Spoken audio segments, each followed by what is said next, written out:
Welcome back. It's time to check in with Bob Bosold over at Wax to get our ag news on this Friday morning. Good morning, Bob. Good morning, and I have to admit that I did get a chuckle this morning watching Derek struggle with his computer, knowing I'm not the only one at 4 o'clock in the morning that doesn't have computers at work. Oh my God, are you having difficulties this morning too? Oh, about 2 or 3 times a week. Oh. But we fight our way through it.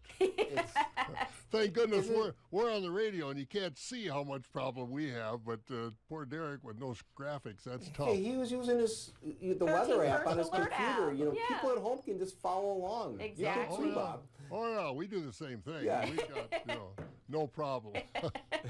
Well, hopefully everything's working right now. Let's get to our farm news this morning, shall we? As the fall elections do get closer, issues in Washington get more partisan, and that includes trying to get a new farm bill passed. But House Agriculture Committee Chairman, Republican Congressman Glenn Thompson of Pennsylvania, said this week that his committee will mark up a new farm bill by Memorial Day, with maybe a sneak peek at some of the provisions as early as next week. Speaking to ag journalists this week in Washington, Thompson said his goal in the new farm bill is to create what he calls a robust farm safety net.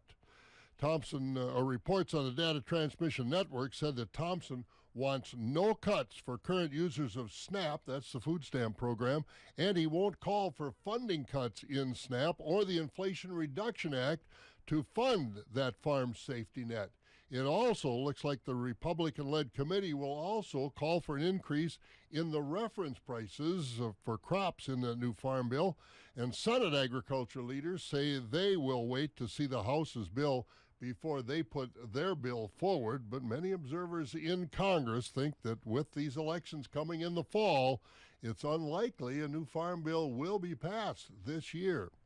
Well, pressure to produce more food in the next 25 to 50 years has some countries, like Brazil, figuring out ways to grow more crops. Now, to do that, Brazilian officials say they could convert up to 70 million acres of land that is now in pasture, not in their rainforest land, into cropland for the future.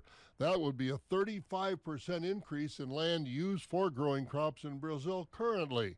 Several Brazilian states are each looking at converting over 10,000 acres each from pastures to crops, with Brazil's largest crop-growing state, Mato Grosso, kind of like their Iowa or Illinois, increasing its planted acres by 25% to well over 20 million acres. And a newly released study identifying the best agricultural universities in the world shows some interesting, if not all that accurate, trends. The top-ranked school in the world continues to be in the Netherlands, with the University of California at Davis in second place for top agricultural schools in the world. After that, you kind of start to scratch your head. Harvard is now ranked number 5. University of Oxford in England is now number 7. And the University of Cambridge, also in England, is tied for 9th. Now, what's with that? Well, the problem is none of those 3 schools even have an agriculture college. But what is also eye-catching is that the University of Wisconsin-Madison College of Agriculture and Life Sciences fell from 10th place in the 2022 rankings to 18th place in these current rankings. That's the biggest drop of any of the top-ranked schools in the world. Could be kind of a concern. Well, let's go to the market board. What kind of concern do we have there? Not a lot of movement yesterday, as we saw that corn prices were down, beans a little higher, watching the Brazil bean harvest and rain. Also tensions in the Middle East affecting these crops. Corn, December, down a penny overnight at $4.63. The wheat up a nickel, and November soybeans down 4 cents, sitting at $11.57 this morning. Not a lot of movement in the dairy markets yesterday, as both barrel and block cheese prices were unchanged. Butter did fall 1.5 cents to $2.92.5. Class 3 futures getting to the middle of the end of the week, and they start to turn around after being up earlier. Now, April was unchanged at $15.47. May fell 9 cents to $17.22. June was down a dime at $17.51, as prices were down through December. So that's where we are this morning, getting a little more rain in some areas, so that's a good thing too. Yes, I'm sure the farmers and everybody, like both the Bobs here who fertilize their lawns, are very happy for that rain. Yeah, Yes. I'm just watching it green out.